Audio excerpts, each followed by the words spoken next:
Welcome everybody to the Chess Lab. In this video I'm going to show you round 2 from the tournament that I'm playing at my local chess club.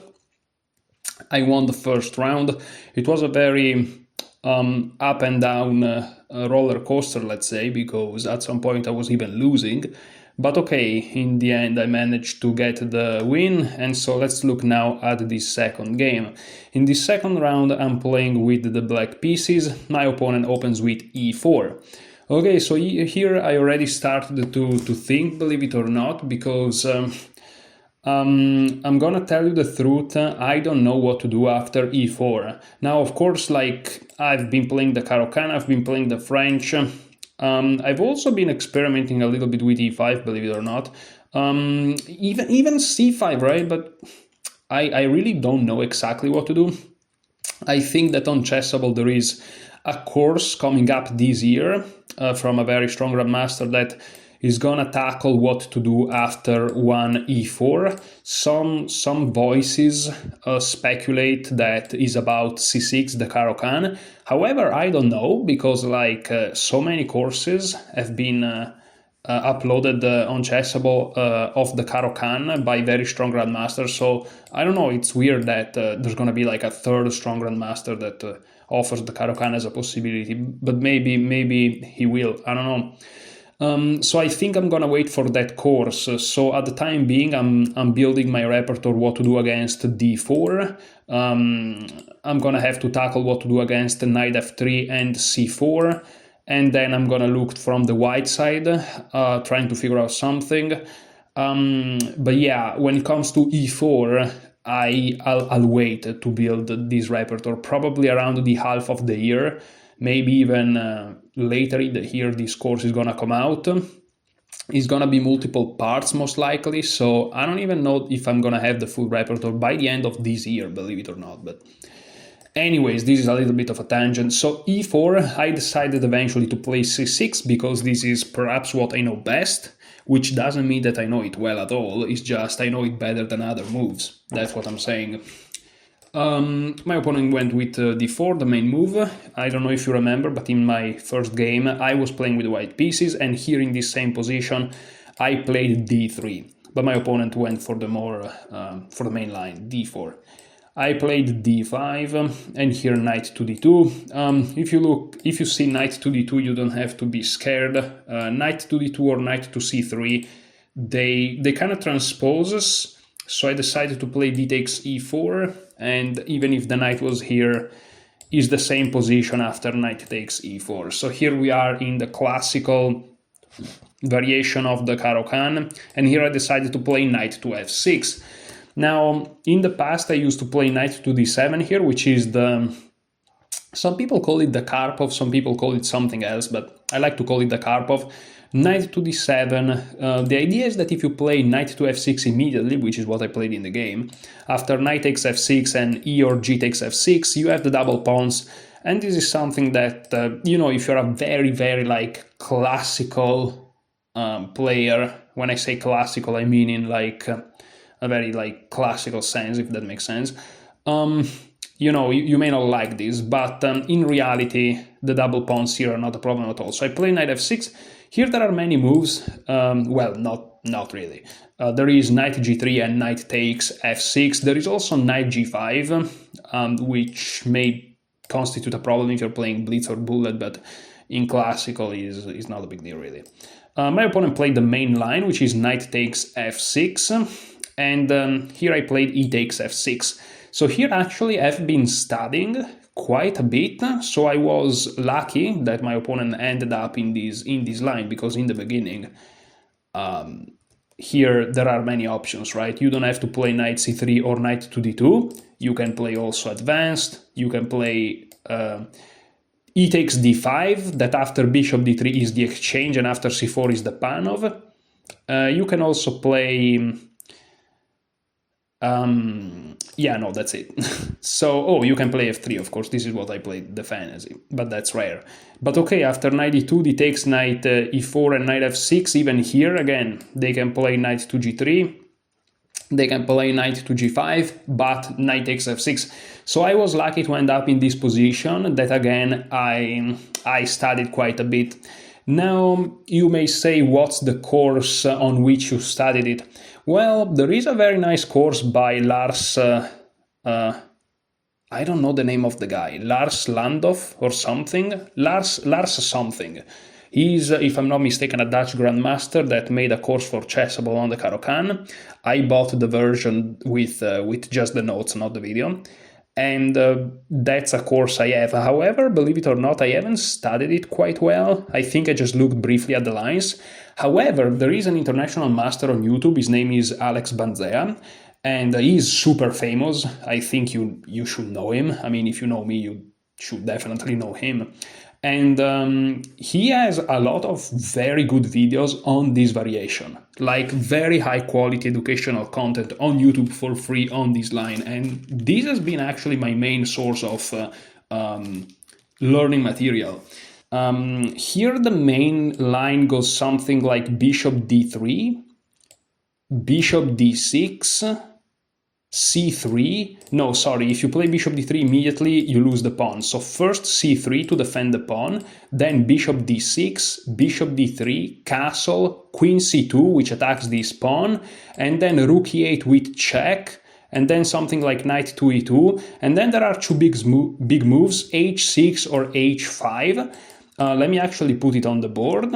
As usual, these videos are long, but I don't really care. Again, bishop d3 is a mistake, because after queen takes d4, you don't have good discoveries with the bishop, because this diagonal is covered, and this is not a check. Sorry for the weird arrows. So here you have to play c3.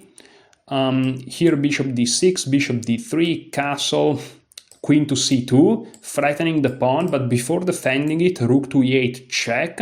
And rook e8 is always a useful move, because eventually you want to achieve this maneuver, which is very typical. This knight is gonna go to f8, that's the best square for the knight. Not in every line, as we will see, but in most.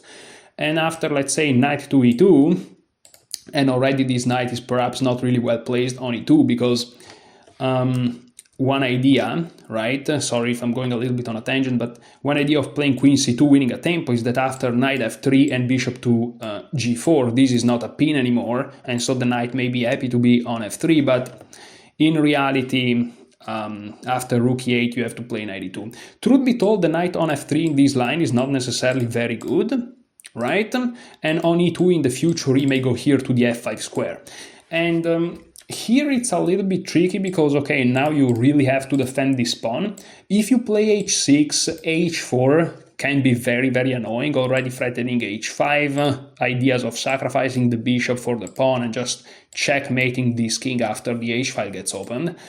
And what do you do? I mean, you can try to play h6, but this kind of weakens this light square here, because now this g6 square is not defended by this pawn, but only by this pawn here. So for example, h6, it was considered in the past that after castle, now this knight is no longer pinned, and white has a very simple idea, knight to g3 and knight to f5, after which you either have to give up the bishop pair, but then white has no problems at all, or there may be some sacrifices, and all of a sudden this h6 move is a little bit annoying. But then what do you do, right? Because if you cannot play g6, you cannot play h6, and when I say you can't, I mean you technically can, it's just not very good apparently, right? What can you do? Well, recent theory discovered this move h5, and this is a multi-purpose move, because not only saves the pawn, that's the first reason, but after you play castle, again, white has this idea, right? Well, then you play h4. And now knight to g3 is prevented. And thanks to the double pawns, the fact that this king feels a little bit opened, this is just an optical illusion, like literally. And in reality, the king is very, very safe because of this pawn mass. Not only that, here black is actually threatening h3 in some lines, which compromises white position. After h3, if you take, then the white king is the one that is really exposed, and if you play g3, well, say goodbye to the idea of knight g3, because the pawn is occupying that square. And so here, one of the main moves is h3, if not the main move. And here, okay, you can play knight d7 or something else. Now I'm looking at the engine because I don't remember the lines. And the game just continues. And especially once the knight reaches f8, you realize that this position is actually extremely safe, like unbelievably safe for black. It's really, really safe because this bishop doesn't have targets. You can't sacrifice it. Right? And if the knight goes to f4, well, that's not a problem because from f4 is not threatening anything, and this route is now prevented. Now, what funny is, this is basically the main teaching from Alex Banzea, the international master that I mentioned previously. Now, what's extremely funny is that after this knight e2 move, I told you, right, that g6 is bad because of h4, and h6 it's potentially bad because after the castle there is this very nice idea of perhaps sacrificing, right? Now it turns out that the Lars Landorf repertoire is based on h6 actually. That's Lars' repertoire because it turns out that theory, after discovering this h5 move, which is superior to h6 and g6, reconsidered again h6 because that's what theory does, I should say, and it turns out h6 is perfectly playable. You just have to be slightly careful about certain lines, and that's it. So after knight e2, not only this h5 move was discovered, but also h6 is perfectly reasonable. So this is actually a completely fine line that you can play no matter how you want, which is great. This is what I've been studying. This is what I knew. However, none of that happens. Sorry if I went a little bit on a theoretical tangent, but I really wanted to tackle this topic. Knight f3 was played by my opponent, and knight f3 is not considered by theory challenging, but when I say this sentence, and when you hear this sentence, because YouTubers, international masters, grandmasters, masters, and even dudes like me, which I don't know why I make just videos, but we say things like, oh, this is not theoretically challenging.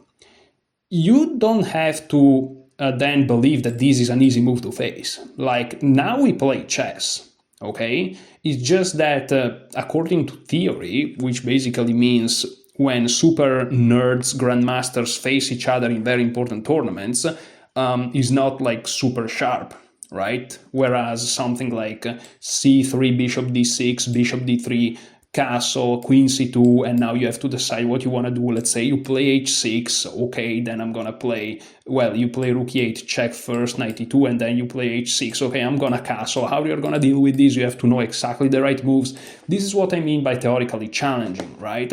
However, knight f3 simply implies that now, instead of me having to find every single ultra precise move, I can just play chess. But it doesn't mean it's easy. I think that it's a little bit disingenuous from certain, perhaps, content creators, let's say, to say, oh, this is not theoretically challenging. It's technically true, but you should explain what it means. It's not an easy move to face, that's what I'm saying. You have to play chess now. So here I actually knew this, and it turns out that you technically can play bishop g4 if you want, which is usually the way you face knight f3 in the Caro Kann, because you're happy to move out the bishop, but this specific opening is a little bit different. This is not, and again, this is something that I discovered in a line of the French one day. I'm not gonna go into that because otherwise this video gets 8 hours long, but it turns out that, like, I'm gonna say something a little bit controversial here, but like, this is not the Caro Kann. Now you're gonna say you're crazy. No, I mean, it's a provocation. This is the Caro Kann, okay? Of course. However, like, in this position here, let's say, which already is not a given because some crazy dudes may play d3, which is what I did on round 1, like, if they play knight f3 or knight d2, which is basically the same, let's say knight f3, which is what happened in the game via knight d2, that's one type of game. If they play e5, that's an entirely different type of game. So if you call it the same name, which is the Caro Kann, I mean, yeah, technically you are correct, because we have definition, classifications and all that, but these are not the same thing at all. And so it's very dangerous if your brain puts them together. Like, oh, this is the Caro Kann. And this is also the Caro Kann.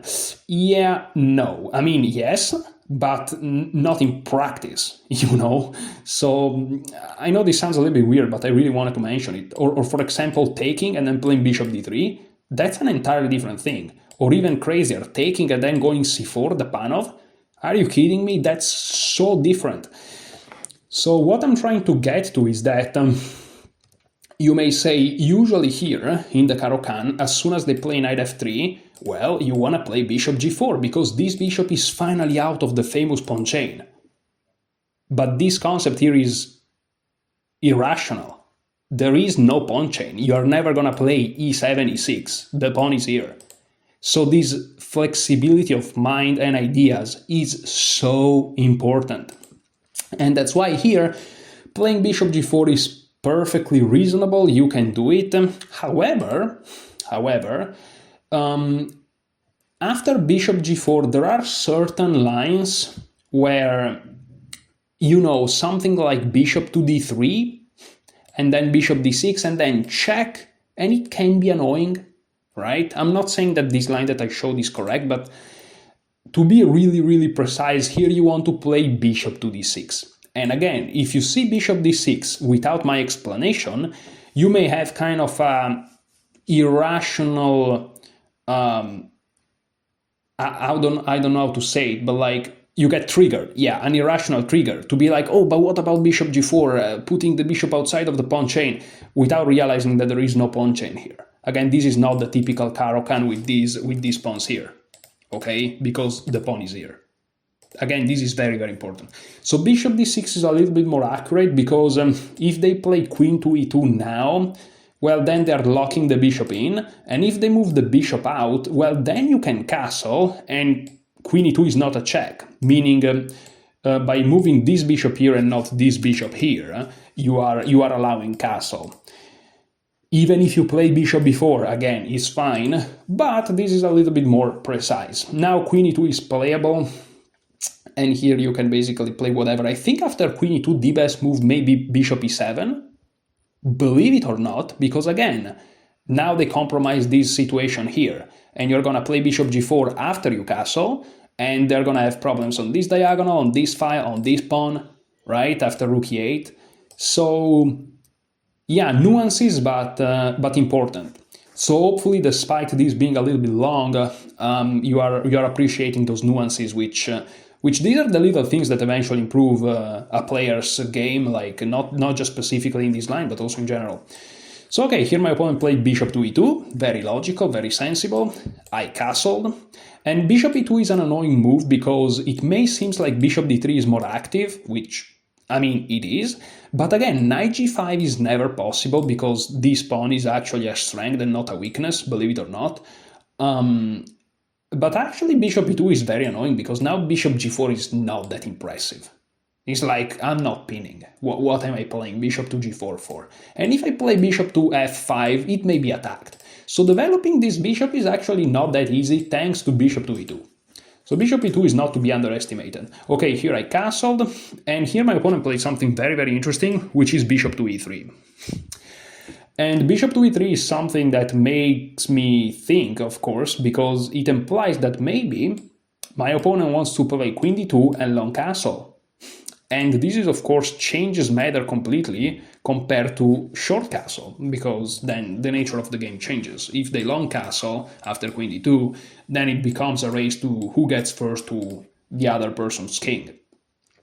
So here the way you face this is, and again, here I wasn't necessarily in theory, strictly speaking, like I don't know if I've ever seen exactly this position, perhaps, but not necessarily. But what I knew here is that you want to keep your knight flexible, meaning you want to play rook to e8 and knight to d7, right? However, once they play queen d2, again, you want to have these pieces like that, because at that point it's up to them. If they castle, you keep going with knight f8. However, if they long castle, then you're going to play b5 and your knight goes to b6, which is more active against this king. And that's what I knew, and this is what I try to apply. So I play rook to e8, which is always a useful move. You're just putting the rook on the open file, so you can't go wrong with that. Queen to d2, again, My opponent maybe is gonna long castle, but he's not really compromising his pieces too much, so he can still short castle. This is very important. And so here, instead of starting with a5, b5, which, I mean, if I play b5, they can just short castle and call me a fool for having played f5. So it's important you stay flexible, but the nature of this line allows you to do that. And so here I just simply play knight to d7. I'm looking at the engine is also suggesting bishop f5 and bishop g4, so as you can see, developing your bishop, there's nothing wrong with that, but again, I went with what I knew, which is always a good idea, going with what you know, and I play knight d7, and okay, and here again, long castle would have started like some crazy shenanigans, but I had the knowledge that if long castle in this type of position, after b5, and these pawns are still in their home square, which they are, you basically are the one attacking first, and that's quite good. Also, eventually this pawn will come under attack, they will have to move and lose the tempo with the king, so you will get basically 2 moves in the attack for free. My opponent played castle in the game, which is the best move, and that's the correct decision. Unfortunately for me, because then this makes the game much harder to try to push for something more than a draw. But if my opponent had long castle, here it's funny because the engine is suggesting f5, which I guess just allows the knight to reach a very powerful square, and he's just claiming that there is no basis for an attack. But I'm very curious about b5. And it turns out that b5 here is actually a very bad mistake. You can probably call it a blunder because of the move d5. And here, if you play the move c5, which is the best, well, you're dropping this pawn. Wow, that's fascinating. That's really fascinating. So, yeah, I think I'll have to relook my lines. Now, before he moved, I was considering, of course, castle b5 and c5. But then I'm like, okay, if he longs castle, I'll figure it out. So that's what I thought. So most likely, after long castle, I would have started to calculate, right? b5, d5, c5, bishop takes b5. And the reality is sometimes you can go for these things, like you can play that, and if they take here, you take here, like just to show you, right? b5, d5, c5, bishop takes, something like, I don't know, queen to b6, right? And if they take, this is not a good move to take. Here the best move is to play c4 and calling me a fool for trying to sacrifice a pawn for no reasons. But let's say they take because they want to release some tension. Well, after bishop takes d7, now is already equal again according to the engine.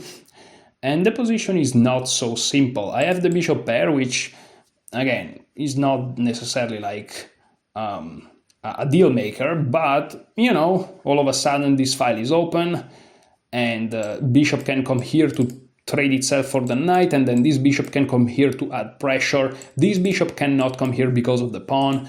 Is not so simple to navigate these positions, right? For example, after queen d3, I'm looking at the edge in queen d3, rook e to b8, and there is a lot of pressure, a lot of play. The engine calls this equal after b3. This is the best move. I'm looking at this engine, which is not super strong. Bishop to b5. And like, this is literally the main line. c4, bishop d7. You can easily see how this can turn south really, really quickly for white. Like, really quickly. Really, really quickly. Can't emphasize this enough. So even by making like not the most accurate moves, which I probably wouldn't have made because I would have calculated better, you can still find yourself in big trouble if you're black. Like, this looks relatively natural because the idea of wasting a tempo is not natural, and also the idea of playing c4, let's be real, is not so easy. It makes a lot of sense because you are also connecting the queen to the defense of the crucial b2 square, but I mean you're kind of opening up this king, which is completely fine if you're the engine. So not easy positions to navigate, so in the end castle was chosen, and here I just kept going with my idea of knight f8, and now I'm back in like familiar territories, very like chill waters, if that makes sense. And here, okay, my opponent decided to play bishop to d3, trying to target this king side, but the engine is not too big of a fan of bishop d3. And yes, here I kinda considered the idea of playing bishop to g4, which exploits the negative aspect of bishop d3, which is now the knight is no longer defended. However, after bishop g4, for some reasons I didn't like knight to h4, so let's see. And here it turns out I can just play queen d7, and I'm just slightly better because now the move knight to f5 is prevented, and this knight is randomly here stranded on h4. There may be ideas of g5, and if the knight goes back I just take it, ruining the structure, and then I may jump in, threatening checkmate. f4 is a big concession. I can already start to perhaps jump in. If they take, they open up the h-file, and after playing something like g5, g6, king g7, which may look slow but is faster than you think, rook h8, and mate is unstoppable. Of course, like I'm going like very far away for relatively no reasons, but there are certain ideas that black can have. However, I played an equally good move, almost the second best move, knight g6. Now, what's the point of knight g6? Well, you see here what's white's idea, because here it's important that you get into my head to understand better my moves. And again, this is based on international master Alex Banzea's teaching, so it counts for something. So here white will love to trade pieces, believe it or not, because white is a little bit cramped. The engine is not loving whites here. It's plus 0.1, but in general, like after bishop d3 is minus 0.4, like the engine is not like a super big fan. This is not, again, the most cutting-edge theoretical line, and there is a reason for that. And again, these pieces are a little bit cramped. My rook is beautifully placed, my bishops are also relatively beautifully placed, and also this knight doesn't have a future really. And again, we saw that going here and here is not that good, it's easily preventable by a move like g6, for example. Well, right now, in this very specific moment, g5 is probably already very good, right? Maybe not, maybe I can just do nothing. Maybe I can just play f5, which is defended, and I'm hitting the knight. But maybe not, maybe I can play queen c7, hitting the pawn. So there are many things. One big idea that white has again is to trade pieces, so he's less cramped. I'm just curious, what about knight h4?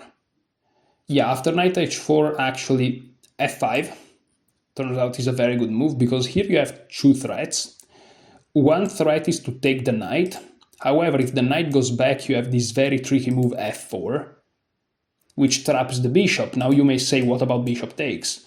Well, yes, but no, because bishop takes, the queen has to take, but the queen was overworked, overloaded, I don't know how to say it, and this simply drops a piece. So if you count material, now you're up a piece. And so, yeah, this bishop here, believe it or not, is pinned to this bishop here. And so knight h4 will actually be losing because of f5. And if bishop to g5, again, attacking the queen, it seems like these pieces are some sort of active, but these pieces lack squares. Now here it seems like f6 is a good move, which it probably is. However, after bishop to c4 check, maybe,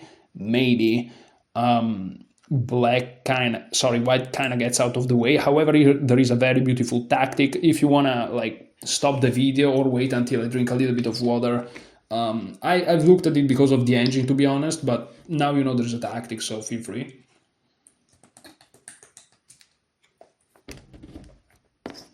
Okay, I'm gonna show you. The move is rook takes, and here you are hitting the queen, so taking this queen simply results in the loss of a piece, once again, plus infiltration. And if you play queen takes, well, queen takes here, and yeah, I mean, this is quite bad, because you have two bishops for the rook, and in this specific circumstance, when this happened, this is something that I've heard the grandmasters talk about. You want to look at the activity of the rooks compared to the minor pieces, and yeah, these two rooks are still in their starting squares, and also there's no really good way to infiltrate here. Right now the move queen to e8 may look interesting, but after queen takes h4, no, that's bad. You are losing now many pieces, plus your threatening mate, which is not great. And after g3, you can just take here even. I don't know, maybe not, but you can just move the queen, I guess, and you're up pieces. So that will be winning for black. So after f5, knight h4 is just a losing move, which is very interesting. It's very interesting. Knight h4 is just a losing move. So, and all these ideas are losing because white can never move this bishop, because, for example, if you play bishop f4 trying to trade pieces, that will be the main idea. Bishop takes, queen takes, rook takes. That's the main issue, and that's why my opponent played bishop to d3. It's not so much to target this pawn, which, again, is quite difficult, but is to get this bishop out of the way. Moving the rook here, it's probably also doable, right? But here I would have just continued with knight to g6. And now we get to the point, right? Now we get to the game. So now we are in the game, bishop d3, and bishop d3 allows bishop to f4, because if it was white to move bishop f4 is playable, because after take, there is no infiltration here, there is no winning the piece, because the piece is here. However, now I know that my opponent wants bishop to f4, and so I simply play knight g6 to prevent it. And my reasoning was, if my opponent take, which is the only way to allow bishop f4, well, I'm happy to win the bishop pair and creating this square of pawns. And this is exactly what happened. Bishop takes g6. The engine doesn't like this too much. The engine prefers h3. And after bishop e6, which prevents bishop g4, right? And after bishop to e6, the position is slightly better for black, minus 0.5. However, after rook f to e1 or c4 or something like this, is like it's equal basically, and the game would have continued. And by the way, these positions here are very difficult because they're very slow. You have to take your time. And white has a relatively active plan in the form of c4. But his pieces are still a little bit tangled, so still the engine is fine with black. But okay, my opponent released the tension with bishop takes g6. I played h takes g6. Now, I was happy here because this structure here is something that Alex Banzea talks a lot. And if you can get it, or, I mean, it's not like a goal you have, but if it happens, you know that you are most likely never going to be checkmated here. It looks airy, but no, it's not. Like, you are very safe. These 4 pawns constitute an extremely safe spot for your king. Like, this knight is absolutely impossible. I don't know how to say it, but the knight can't approach you. My English is so beautiful. Okay, and here my opponent kept going with this idea of trading pieces, again trying to release some tension. Here it was better to play rook f to e1, to first try to put a piece on the open file, or c4. The idea behind c4 is to play d5 eventually, take, and you have a passed pawn. That's the idea. Sorry if I didn't mention it before, but yeah, that's white's idea. Because in the end of the day, white has a pawn majority here on the queen side, and specifically here in the center, on the d and the c file. So that's white's plan. So here I'm looking at the engine, c4 best move, rook f to e1 second best move. Again, this engine is running on a relatively low depth, so it may not be perfect, but these ideas are, of course, very typical. But here bishop f4 was played, and here the engine thinks that this is an inaccuracy. I already analyzed this game with the Stockfish Lichess analysis, so I know the evaluations and stuff. This is an inaccuracy. And in the game I replied with an inaccuracy, which keeps my very slight advantage. It's not a bad move by any means, but loses an opportunity to really get a good advantage. So what I played was g5. Which is not like terrible. The engine considered it an inaccuracy because it loses the better option, but is still slightly better for black. However, here I should have played bishop takes, which of course I considered. And here, if you follow the previous video I made the same mistake that I make all the time. Meaning I calculated bishop takes because it's a forcing move, of course you do. And after queen takes f4, I stopped. And I'm like, nah, my opponent has all the pieces out, he's gonna play rook f to e1, and my bishop is still in the starting square, nah. But again, I should not stop at my opponent move. I should like ask myself, are there other forcing moves? And yes, there is a forcing move here. And the forcing move is rook to e2. And again, the problem is not that here I wasn't able to evaluate correctly. The problem is that I just stopped here. I wasn't even looking for nothing. But this is so irrational, and it's the same mistake I made in the first game. That's crazy, but again, it's good that I noticed, because if I can fix this, I'm gonna become so much stronger. And again, analyze your games, guys, because I'm sure there are things like this that you are just missing, and if you just fix those things, you're gonna become a much better player. So I'm gonna work on that. I have the next game, I think, in like a couple of weeks, and I'm gonna try to focus on this aspect. Like, I'm not gonna stop calculating, even if it takes me 1 more minute, I don't care. I'm gonna lose on time, I don't care, but I have to fix this problem. Even by sacrificing some games, it's fine. But then over the long term, I'm gonna become a much better player. Anyways, so if I saw rook e2, I mean, if I didn't stop, right, here you look at the forcing moves, of course rook e2 is a forcing move. And I guess in my mind, maybe, I'm not saying that I consider it, but I looked at this position very briefly, and I didn't like the fact that all my pieces were still stuck at home. However, in this specific position, again, there is this knight, which is impossibilitated to move, but also, and this is something I've noticed that the strong players do, especially like Gukesh, Abdusattorov, these very young and strong players of today, they don't care about, like, I'm sure that Gukesh here doesn't think, oh, my pieces are still back home. No, he calculates. He just calculates. Because that's correct.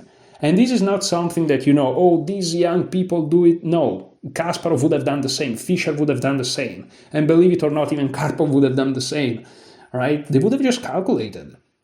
It's so irrational to say, like, oh, these pieces are back home. Because here in my mind I had to move the bishop, but any move with the bishop I didn't like. And I mean, I was correct in that. But why would you want to move the bishop?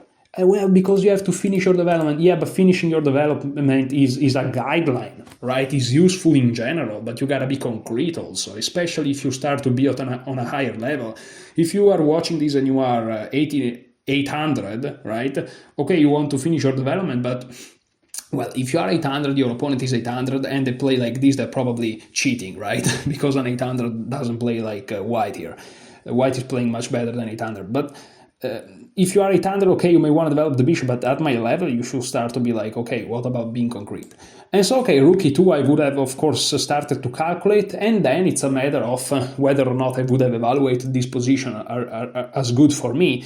Because, I mean, it's objectively not super easy. Like, for example, c3, rook takes b2, you may say, well, that's of course terrible. Yeah, but after rook f2 e1, you may get scared from the distance. And that starts to be a problem of visualization and evaluation, and not anymore of, let's say, irrationality. You stop calculating. And I'm very curious to see. Let's just explore. Let's just explore some chess, for God's sake.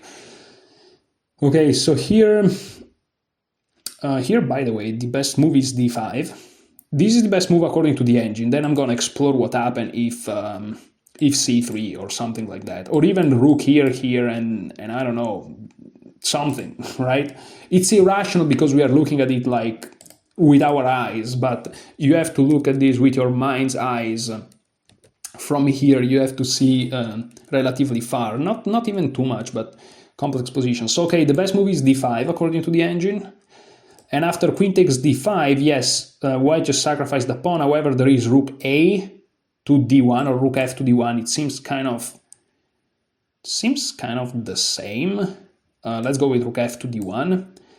And here you may be in trouble, because if you just move the queen, let's say, but not really. Like, okay, if you move the queen, I'm really trying to lose. If you move the queen to e6, perhaps, rook d8, you go here, and this is checkmate, okay? But already queen a5, which not only stops rook d8, but also if rook d8 here, I guess you have this, which kind of saves you. Is still very bad for white because this is spinned and it can become a problem, even though you're gonna gobble all the pawns. So tricky positions. However, here queen a5 simply cut the head to the bull. This is a saying we have in Italy, meaning you fix every problem in one shot, which is you directly stops rook d8 check, so you don't have that problem in the first place.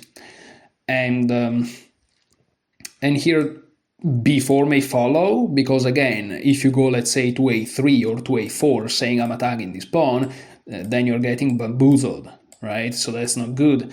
But you just play queen b6, only move, but good move. So as you can see, it's not that easy. This move rook e2 is not that easy at all. You keep this, of course, and now queen to d4. Again, all these lines are based on the fact that you never have to worry about this king side, both the king but also the pawns. Like, for example, here, these, like, usually if the queen is attacking a pawn on f6, it's probably hanging, but not here, because here you just have this crazy mass, which is fine. And here you can simply favor development. You can play rook e8 if you want, and really taking it slow, and after a4, sorry, that's a little bit too much. After a4, bishop e6, and you're basically doing all right. But you can also play bishop to e6 directly. The only problem is that now this rook may be a little bit awkward, but this is doable. And after queen takes, a takes, this is hanging. This is hanging. And basically white has to go for counterplay in the form of knight d4. And after something like rook to e5, I'm just looking at the engine here straight up, knight takes. Here you can play rook takes. You can even get away with f takes. I'm not sure how much I like this, because this allows infiltration by white, but not really, you see. After f takes e6, let's say, you are threatening rook d5, which will fix all of black's problem, because then you have king f7, and all of a sudden this new structure is great. Again, flexibility in mind, guys, very important. But here, if rook to d7, this is actually a mistake because of rook takes a2, and this rook is overworked defending this pawn on a2, which you just captured, but also defending checkmate. And that's why before infiltrating, just one move before infiltrating, white has to play either g3, which is the best move, or h3, after which any of these moves, to give some escaping squares, you just play rook d5. Let's look at it, g3, rook d5, and here is minus 0.9. Well, you're up a pawn. You have a couple of pawn weaknesses, which are unattackable, okay, because they are on closed files, but the point is that the weaknesses exist, meaning you don't have the potential really to create passed pawns. So yes, you are up a pawn, but it's like you kind of aren't. And although here white has to find one move and one move only, if they play anything else is -2 almost, they have to find c4. And c4 is unfortunate because it forces black to give away control of the d5 square, which is a fantastic outpost. And here if you take, then you give white the open file. Yes, it's true, you can get a pawn, but they can infiltrate and they have enough counterplay even after check, and you can't go here, otherwise this falls. And if you go here, then you're just super passive. So here you have to play rook d to d8, and now, this is -1. But I guess the engine finds some counterplay. But yeah, this is tough for white. And I know this is a crazy line, but I mean, this is what you gotta do, right? You gotta analyze, you have to go. And again, don't be afraid to use the engine. There are people that, you know, they see the engine as negative. I used to be perhaps a little bit in that category, but that's just old school. It's okay, the engine exists, they are a tool. Of course, they don't have to, you know, be in place of your brain, obviously, because you play by your own when you play. But as a tool, when you study, being aware that is a tool, I think that's extremely, extremely useful. So, okay, after bishop takes f4, queen takes f4, rook to e2, d5 is the best move according to the engine, which again gives some counterplay. But okay, when you are calculating this, of course you are calculating this from here, which is not easy like at all. And so here you have to see, for example, aside from d5, which I mean is not so easy. What about, let's say, rook f2 e1, right? Well, rook takes c2. Again, with the engine, again, it's important you understand it's a tool. So here, for example, the engine is like minus 1.5. White is drunk, you're winning, good. But it's not so simple, right? Even after like b3. Again, you're looking at a position like this in your mind's eyes from much before. When the bishop is here, the queen is here, your bishop is still here, this rook, let me do it in red, is still here, and this rook is still here. Like, and there are pawns here, right? And here. So it's not so easy, it's not so simple, and here you just have to understand that, again, thanks to this pawn mass, these two pieces are completely immobile, especially this knight on f3, and I'm sure that's the key. I think that this pawn on f6 didn't exist. White would have a tremendous position. You can already see it with knight e5 or knight to g5 attacking f7. Maybe not, but like, for example, let's say this pawn is not here. I mean, knight g5, how do you defend this pawn? If you play bishop here, they just take you. And then again, this pawn doesn't exist. It's hard to visualize, but basically you just have these two pawns, and then there is a queen, a rook, and that's it. That's, of course, like that's done. That's it. GG's. There are tactics, of course, and maybe it's not that simple, but it's madness. But thanks to this pawn mass, all of these shenanigans, translated, shenanigans means you can adventure with your rook, not really caring about development. You are allowed to do that because of this. Again, insane king safety, which allows you to just go pawn grabbing. But these are things that are in many other lines, in many other openings, very dangerous. So this is very specific to these lines, which is fascinating. This is really fascinating. Yeah, this video is gonna be like 3 hours long probably, but yeah, it's already 47 minutes and we are not even at half the game, but I don't care. I'm studying here with you, and if you find it enjoyable and useful, great, and otherwise it's okay, you probably already clicked off and there's nothing wrong with that. So, okay, instead of going for taking and rook to e2, which again really puts things tough, I decided to go for g5. One last line I want to check. I'm looking at the second move best by the engine is rook to d1, trying to go for d5, and still rook takes c2 is best. What's wrong after d5 here? Now, of course, you can't capture with the queen because you just lose it, but you can play c takes. And again, it's not so easy because when you're actually playing, and this is something very important, it's very important that you put things into perspective. Like when you play, you have to consider everything. Queen a4 is a move you have to consider, right? And you have to see in your mind's eye from the distance that this only attacks the rook and it doesn't attack, let's say, also the pawn, because that will just be losing, right? Because then take and you're done. So it's not so easy, guys, not so easy. But here the engine, of course, that calculates millions of moves, has perfect visualization because it doesn't have the concept of visualization. It's just a machine. It's 0 and 1 everywhere. It just plays b3 and says it's -2 and white is retarded. And black is an idiot because I am an idiot to not go into this line. And I mean, I am, because I didn't even consider going into this line, which is an idiotic thing. However, even if I consider it, then if I don't play it, it's not so stupid, humanly speaking, because again, it's not so obvious. Nothing is really obvious. I mean, here the engine is recommending rook c5 just to give you an idea, but no, okay, that's the best move, but also bishop e6, it seems equally good, okay. Thank goodness. Because yeah, here there is, for example, knight d4, so after bishop e6 you get hit with knight d4.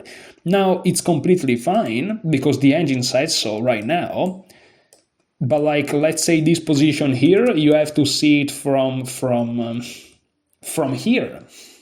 I mean, I don't know how easy is that, right? So for example, bishop takes, queen takes, rook here, rook here, rook here, here.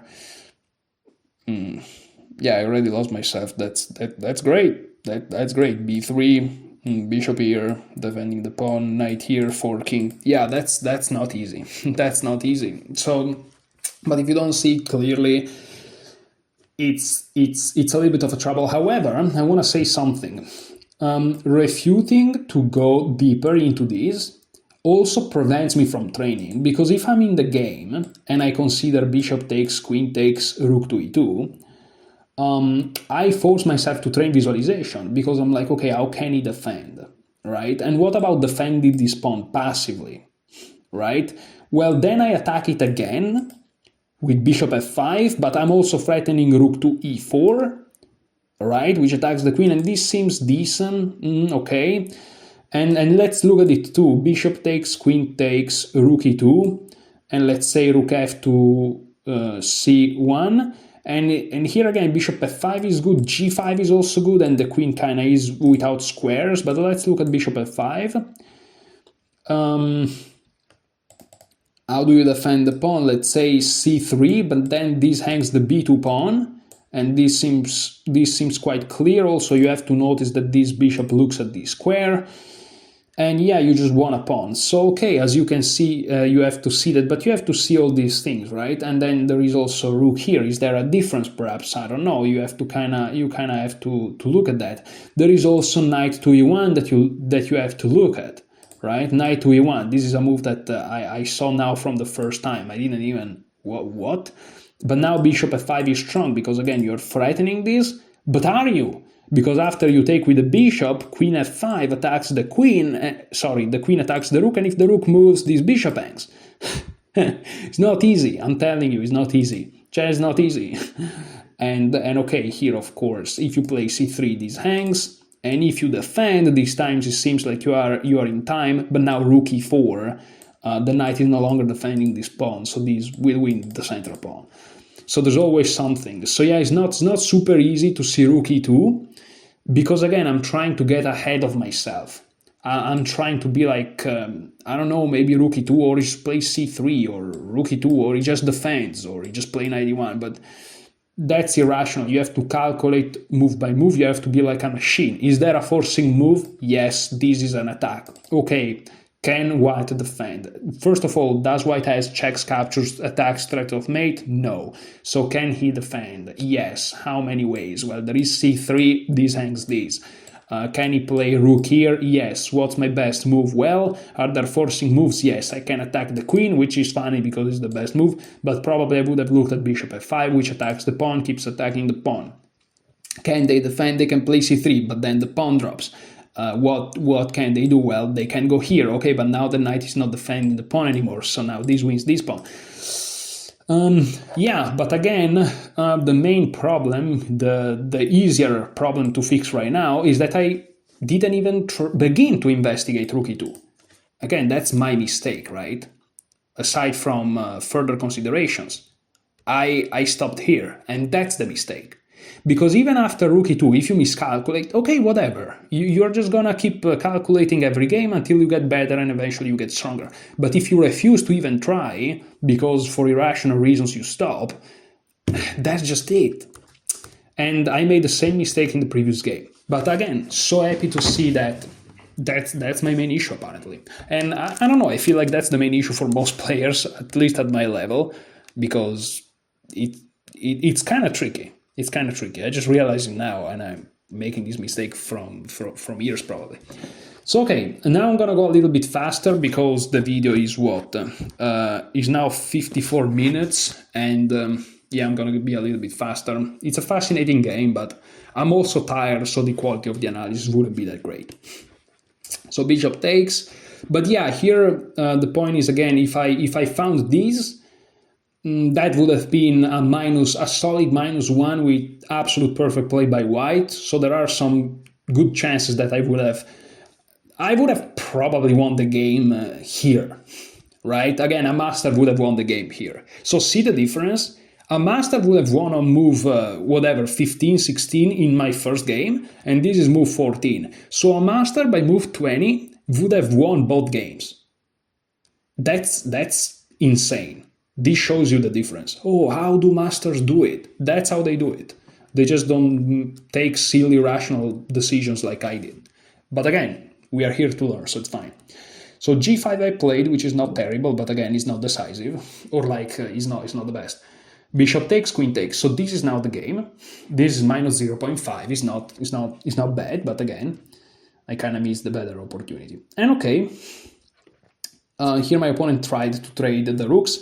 So again, these are basically our ratings. I am the highest rated player in this tournament on day one, of course. So on paper, I'm favorite.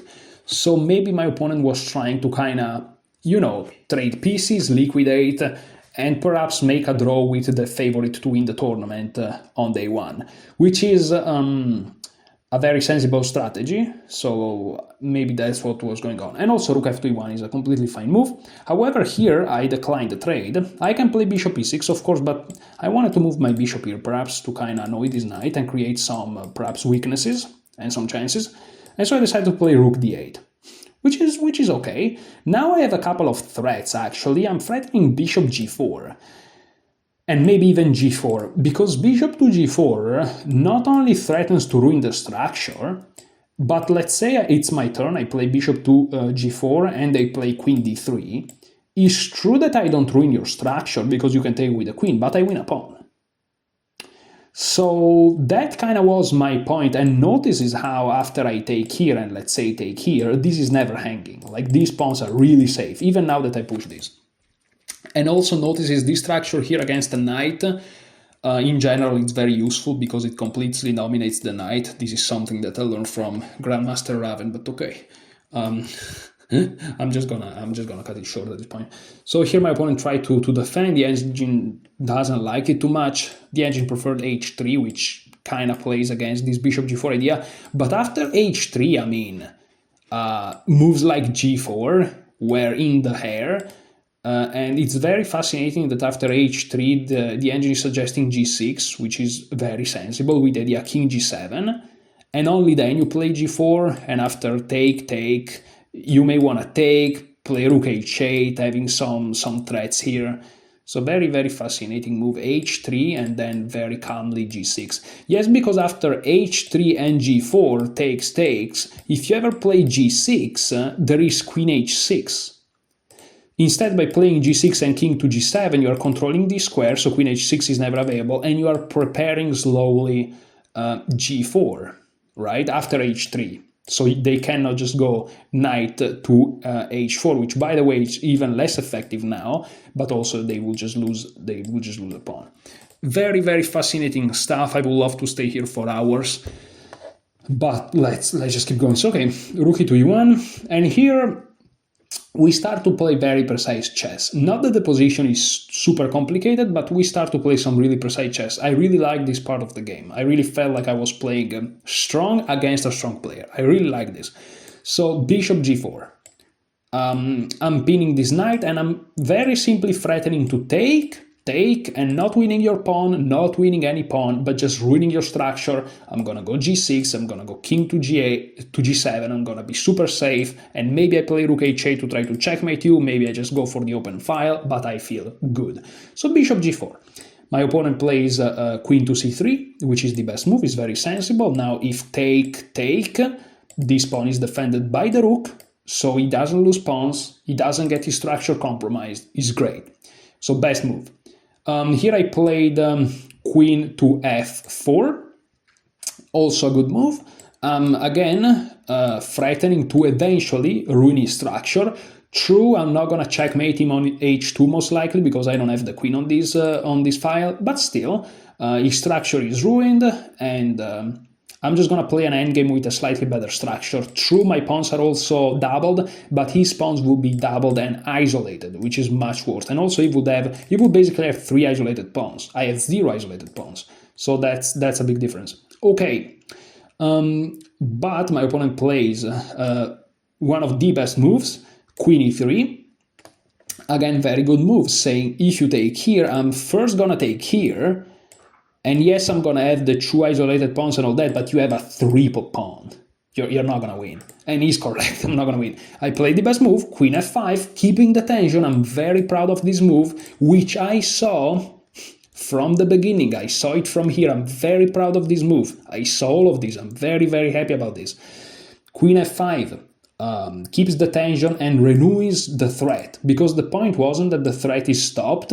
The point is that after bishop here there is the intermediate queen here, so I'm just preventing this intermediate move, and I saw it from previously. Very happy about this. I'm also hitting this, which is not bad, and here rook d3 was played, but now I went for it. Here I played, okay, here you can play rook e8, which I saw, but after queen d2 I wasn't really convinced.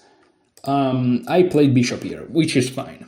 The engine would have preferred a little bit rook e8, but this time I'm not gonna criticize myself as harshly, because after queen to d2 and queen to d5 is not as obvious like what you should do, really. It's not as obvious. I guess you keep the queens renewing this threat, but I didn't like moves like c4.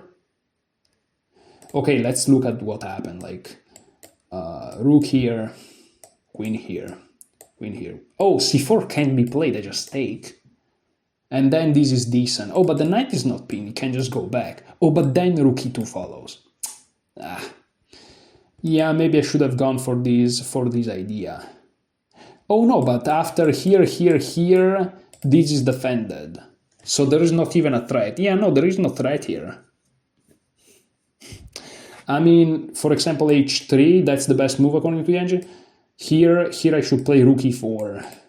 But now c3. Rook a to e8, okay, and I take control over the open file. Okay, so that was a different way to convert this initiative, and here is minus 0.7. The initiative start to be borderline crashing. Here white has to be extremely careful not to lose.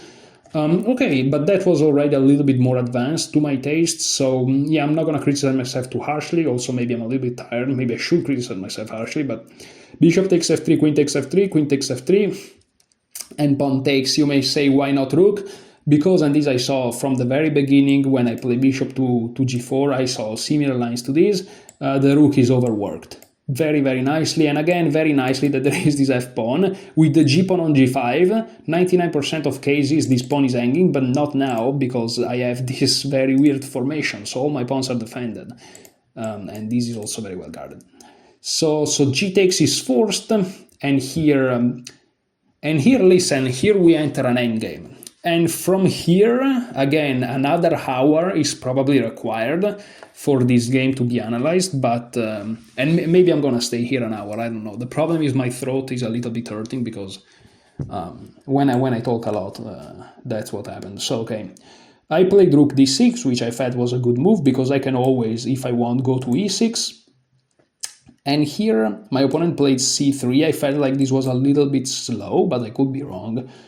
Rook e1 taking control over the file, but then there is moves like king f8, and if rook here, well, this pawn may fall, even though then there is infiltration. Let's look at it. Jeez, I'm taking so much time here. Here I think I would have played something like rook e6, and my idea is that if you push, lose the rook, and if you take, well, then all of a sudden this pawn is not going anywhere, because my opponent's main idea is to play d5, right? So what about this? Yeah, this is fine. This is completely fine. We just stare at each other. Okay. And what about king f8? King f8, this, rook e7. Yeah, this is minus 0.3. Except I have the better structure, I won a pawn, and still is basically equal. Oh, rook d1. Oh my goodness. These engines. All these engines. Of course, if you take, this is like lost, and if you take, this is lost. That's crazy, but you know what's the best move is? Rook takes f7. At least you win a pawn as white. And then they take, and now, okay, they're threatening infiltration here, and you just go here. And I mean, rook e1, king d6, rook g is basically equal now. That's crazy. I mean, it's minus 0.1 because, again, the structure is really ugly, but no, it's equal. That's crazy. That's so fascinating. Bro, chess is so beautiful. What's wrong with this chess guy? So, okay, c3, rook e8. Okay, rook e8, and here, this is the game, by the way. C3 is fine, actually. So no problems with that. I just took the open file. And here my opponent kind of did what I wanted to do. If instead of c3 rook here, I would have played rook here, and here he played c3, I played rook e8, and he played rook e3. So it's basically doing the same, saying if you take, thank you very much, you're fixing my structure, and I'm the one actually pushing for something more than a draw probably.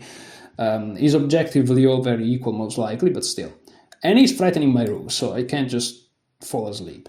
And here I played rook d2 e6, again saying if you take, I'm gonna take with the f-pawn. Again, flexibility in mind is key. My opponent's main idea is to play c4 and d5. That's the only, let's say, winning chance or counterplay chance if I'm pushing for the win that he has. So if he takes, taking back with a pawn, the king is gonna come to f7, beautiful square, beautifully centralized, and c4 d5 is now always impossible because I can always take twice because I have 2 pawns here. So keep flexibility in mind. Is the second best move according to the engine here. The best move is what my opponent did, rook a2 e1. That's why I'm happy about this game. Like, we are playing good chess. Not always, but, you know, in these moves we're playing good. The second best move is take and taking with the f-pawn. But okay, my opponent, best move, rook a2 e1. And here I started to go venturing, which may not be the best approach objectively. The engine again calls it equal, minus 0.3 with king f8, very chill, and then there is c4, and then there is f5, trying to annoy this rook to force some decisions on the e6 square. And yeah, but I decided to do something else. I decided to go after this pawn. And you may say, how the freak do you go after this pawn? Well, you go after that pawn by moving up your king. And that's what I did, king h7. It's very risky because you're moving away from the center, but I calculated that everything was fine after c4 and king g6. The engine approves, this is equal. And okay, here king f1. This is still equal, king g6. I mean, once your king is on g7 and it comes from g8, unless you go back saying you wasted the tempo, you really want to go to g6. And here the best move according to the engine is either c4, which again we saw is the main idea kind of, right? Or king to g2. However, my opponent played king to e2, and again, the engine doesn't assign to it an inaccuracy, but it goes from minus 0.1 to minus 0.5, and in this type of endgames, that kind of means something, if that makes sense. And here I played an interesting move, which perhaps is not the most accurate. Perhaps rook takes e3, f takes e3, and rook h8 is the most accurate, trying to hit the pawn, forcing rook h1, and then rook h3. But I didn't like to give my opponent these beautiful pawns. I didn't calculate exactly, which again, maybe I should have had, but here I'm not gonna be too harsh on myself this time because the time on the clock was really getting short. I was like down to, I don't know, 1 or 2 minutes. I'm gonna tell you actually because I have the spreadsheet. This is move 25 and I had, no, here I have 16 minutes. Okay, so I'm just bad at the game, fine. So king g6, king e2, and here I decided to play rook h8 in this order, because in my mind it was kind of the same, right? If you take, instead of me taking you, you are the one helping me with the structure. But it turns out that here my opponent played rook h1, which after rook h3, which I played, kind of gives me a good position. But here there was king f1 back. And here if I take, well, this will win a pawn. And if I take first, I'm looking at the engine. F takes c3, funnily enough, is losing because this is just death. But rook takes c3, rook takes h2, and of course, yeah, rook e7. And GG. This is equal, and now probably black is the one that has to be careful. b5, rook takes a7, rook b1, b3, rook b2, king f1 for some reason. What about, oh, you have to defend this pawn. Okay, so you go here, rook b1, king e2, because if you go to g2 there is rook c1, and you have counterplay on the c pawn after the b pawn is forced up once you attack it, and so you equalize. But yeah, that was again, endgames are crazy, but the fact that this is the second game where we enter rook's endgames make me realize that yes, they are crazy, but actually now I'm not saying that I'm getting used to it, because these are the famous last words. I'm gonna lose the next game that I enter in an endgame like this now, but I realize that there are some kind of similar patterns, so I guess that it's possible to study them now. So okay, rook h3. It's unfortunate because I'm really focusing on building an opening repertoire, but now that I play these games, I kind of would like to start to study some endgames, but I'll get to that eventually in like a year or something. Okay, and here after rook h3,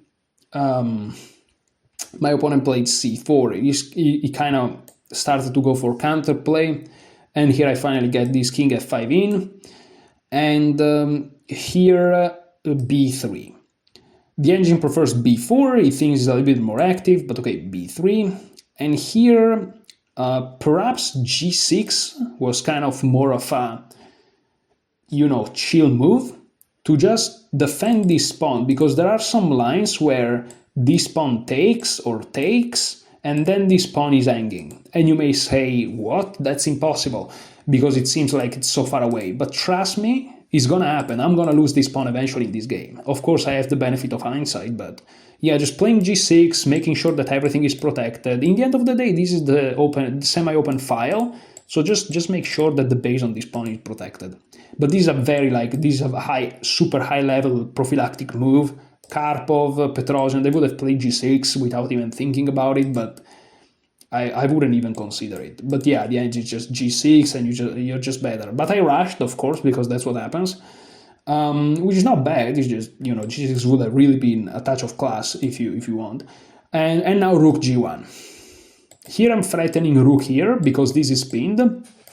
There is no really... I don't know if there are ways to stop it. The engine says rook d1 and you're good, bro. But okay, here my opponent played rook to g1. Again, rook d1 for some reason, it's fine. I'm not gonna investigate because at this point I really start to be a little bit tired. But what I'm gonna tell you is that I played rook takes f3, which is the best move. And here I finally won a pawn. Here it seems like I'm losing the rook, but this is an illegal move. So yeah. Thanks to the rules of the game, I can win a pawn. And here, rook g3, the best move. And here all of a sudden, I'm in trouble because now this rook, yes, is hanging. And I realize that I cannot play g4. I don't remember exactly why I can't play g4, but there was a reason. And it was a pretty brutal reason too. I don't freaking remember. I played rook f takes e3, which is the best move. But what about g4? Why is this wrong? Oh yeah, because of d5. Yeah. Wow, I really looked at this during the game, and I was really playing some decent chess. And yeah, the point is that now this rook is under attack. And it's not too clear where to put it, because if I just move it, this pawn is gonna go. So for example, c takes, and now, well, yeah, the best move according to the engine is rook d6, but now it's just equal, because yeah, rook takes g4. There are other ways to do it, obviously, but rook takes g4 is perhaps a little bit fancy. King takes, rook takes, and that's just a draw. What if I take here? Check, and look at that, this guy is hanging. Oh, look at that pawn. You see? This is just a variation though. Yeah, sorry if I'm going a little bit fast now, but again, it's been an hour. So here I captured. He captured with a pawn, that's the best move. If you take with a rook, I just simplify into a completely winning endgame, because, and this I calculated, this pawn is unable to do anything because I just take it and then I win. And instead, these four pawns are a little bit awkward perhaps, but with some good help, I'm gonna mobilize them all and eventually create a passed pawn in a way or another. I'm literally gonna force it. I have to be careful to never like rush with the king, but I'm always gonna be able to force some passed pawn, and I'm gonna win. This is -5. Well, -4.6, but you know. So instead f takes e3, and now king f5. It's funny because king e4 is the best move, but I don't know. I didn't like something. I didn't like something. Maybe h4. Yeah, I don't think I like h4 because again, if I take these falls, and I felt like I was a little bit away from the action. There is also check here, and perhaps moving forward with this idea. I don't know. I prefer to play king f5. The engine likes it too, king f5, so it's fine. And then king d3, very natural, best move. And here is the moment where I made a mistake. So aside from all the shenanigans here, I'm better. This is -1 point something. However, here I started to notice that I had some problems. For example, I want to keep both my king and my rook here, because otherwise this pawn moves. However, I realized something very, very, very, very bad. If it's my opponent to move, he's just gonna check me. And okay, if I move forward, he's just gonna check me back, and I have to be careful. I don't know exactly what's going on, but if I go back, then he's just gonna push, and it seems like his position is getting decent. And so I'm like, what to do? Well, I can play rook e4 to permanently block this pawn, but permanently nothing, because after check, I lose the rook. I can't interpose, and if I attack his rook, he's gonna defend. This doesn't work because nothing works here. So I really can't prevent this pawn. So what do I do? I wanted to prevent this, and so I play this move g4, but g4 is a mistake. It gives the advantage away. And the reason is, as soon as I play this move, I realize I blundered. And it's crazy because now on move 33, I have 1 minute.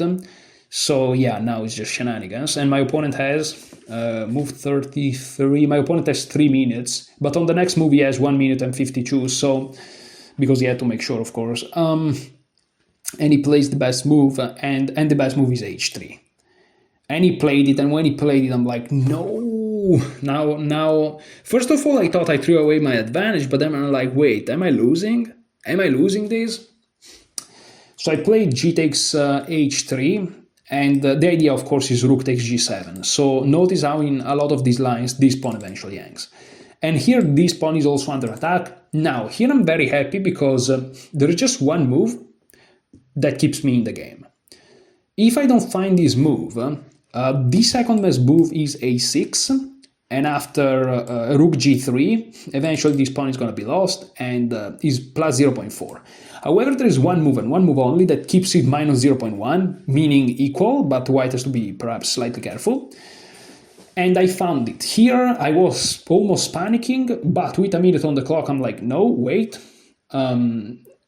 Actually, the last time I put down on my score sheet is this move 34, g takes h3, and I have 0.48 seconds. So I have 48 seconds.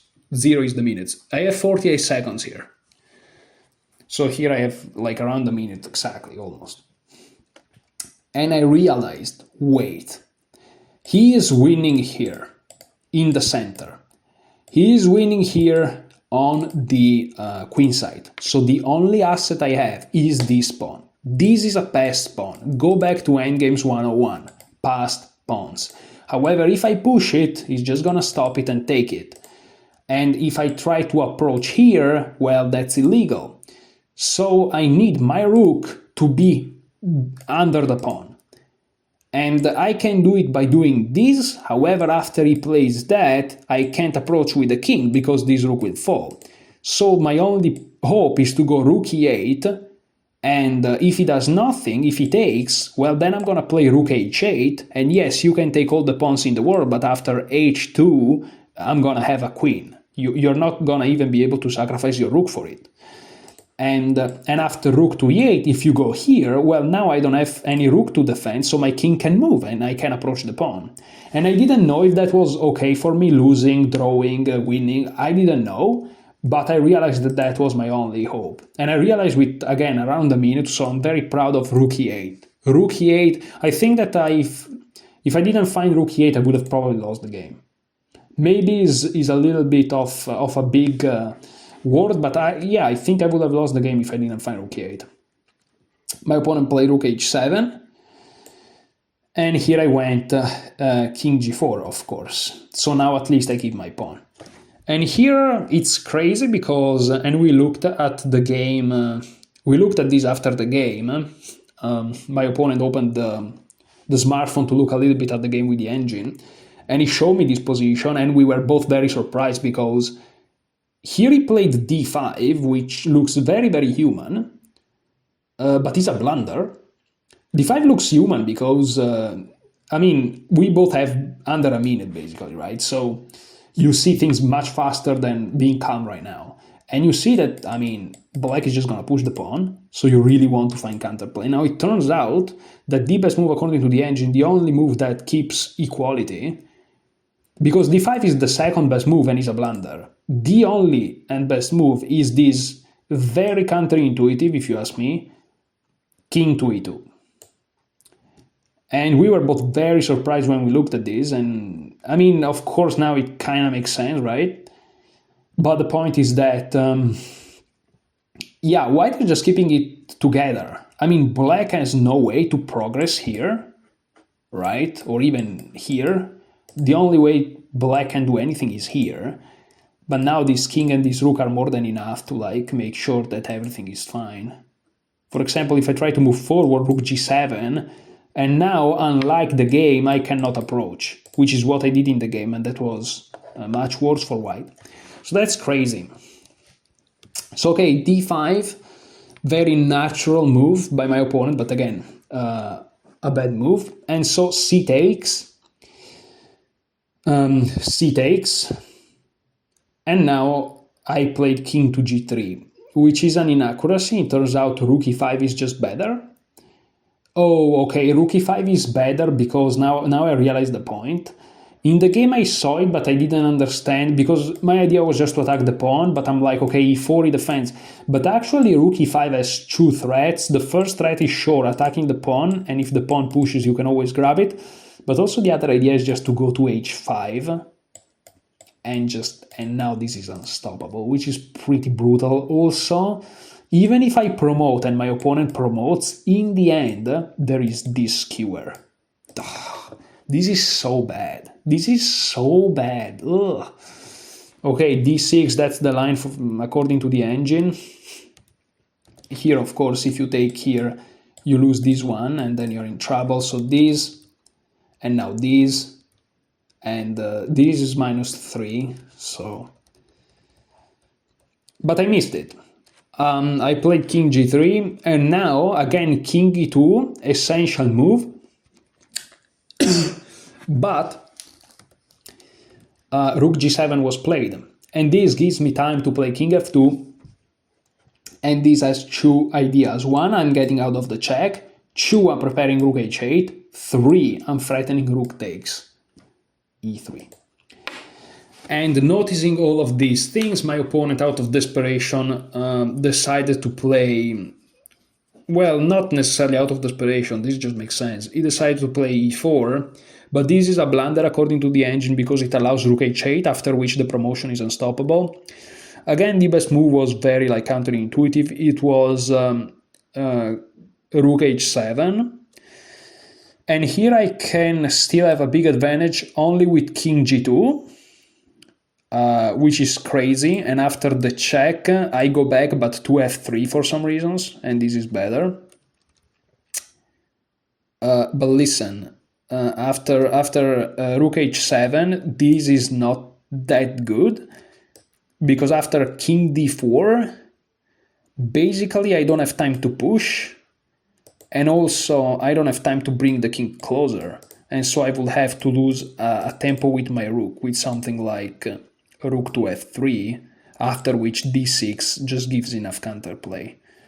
is -2, but we both have to be like very, very precise, and I may get in trouble even.